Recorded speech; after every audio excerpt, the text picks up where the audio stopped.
Now the parade is over, the celebrations are winding down, the banners will hang forever, but if you're Leon Rose, the hardest part of winning a championship is not winning it, it's keeping it. Because while Knicks fans are still celebrating banner number 3, there's a financial trap sitting right in front of this organization right now, and if the front office does not navigate it correctly, this championship core could become significantly harder to maintain over the next few years. That's why I think there's a very real chance the Knicks trade the 24th pick in the first round of next week's draft, not because they don't like the prospects, not because they're giving up on the draft, but because the math may be telling them they have no other choice. And once you understand how the second apron works, the entire strategy starts making sense. Before you win a title, draft picks feel exciting, fans dream about upside, potential, future stars, but after you win a championship, the conversation changes. Now every decision gets evaluated through one question: does this increase our chances of winning another title? That's it. And the answer is not always obvious, because while fans see draft picks as assets, front offices often see them as commitments. Every first round pick comes with a roster spot, a contract, a developmental timeline, minutes, resources, and for a team already carrying expensive veterans, those commitments matter a lot. Now let's talk about the biggest issue, the second apron. This is where Bobby Marks and other cap experts have repeatedly emphasized how restrictive the modern CBA has become.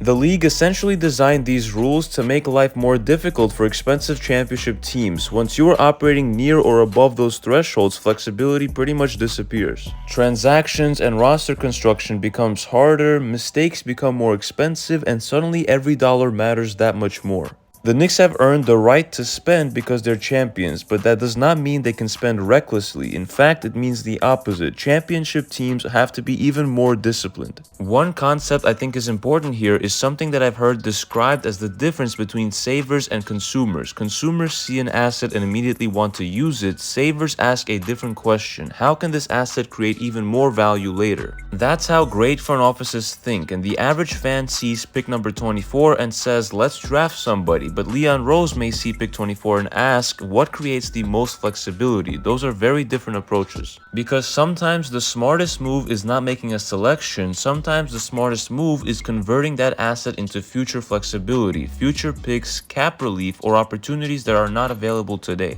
Now let's walk through the actual decision tree, because option 1 is keep the pick, draft a rookie, add another guaranteed contract, add another player who needs development, and another roster spot commitment. Could that work? Absolutely, but there's an opportunity cost, because every roster spot matters when you're trying to keep championship veterans. Option 2 though is move the pick, create flexibility, preserve resources, and open pathways to retain players who already understand your system, and this is where names like Mitchell Robinson, Landry Shamet, and Deuce McBride become relevant. Because retaining proven contributors is often more valuable than developing another late first round rookie, especially when your championship window is already open. This is where fans sometimes get emotional. The second they hear trade a pick, they assume the front office is giving something away. I don't see it that way. I see it as protecting something. And that's the championship core. The objective is not winning the draft, the objective is winning championships. Those are not always the same thing. So if moving a pick helps preserve financial flexibility, helps maintain roster depth,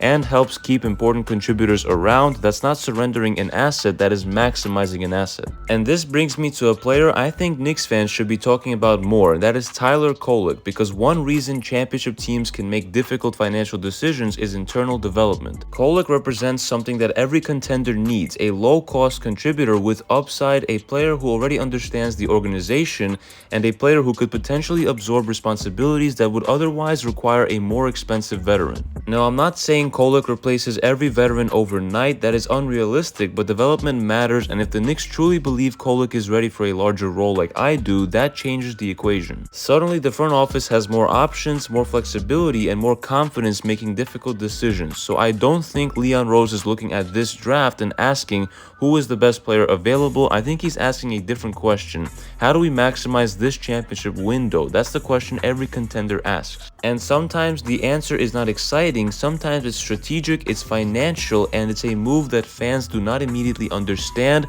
but those are often the moves that separate good organizations from great ones. The Knicks just won a championship. That's the ultimate reward. Keeping the championship window open is the challenge now, and that's why I wouldn't be surprised at all if Leon Rose trades the 24th pick, not because he dislikes the prospects, not because he doesn't value young talent, but because every decision now has to serve a larger purpose: protecting the core. as well as maintaining flexibility, avoiding the second apron trap, and giving this team the best chance to compete for another title next year. The championship was never the finish line, it was the beginning of something more bigger. And the next major step in that journey may happen on draft night next week. So if you enjoyed this video, hit that like button, subscribe, and let me know in the comments, would you rather keep pick number 24 or use it to help keep the championship core together? So I'll see you guys in the next one.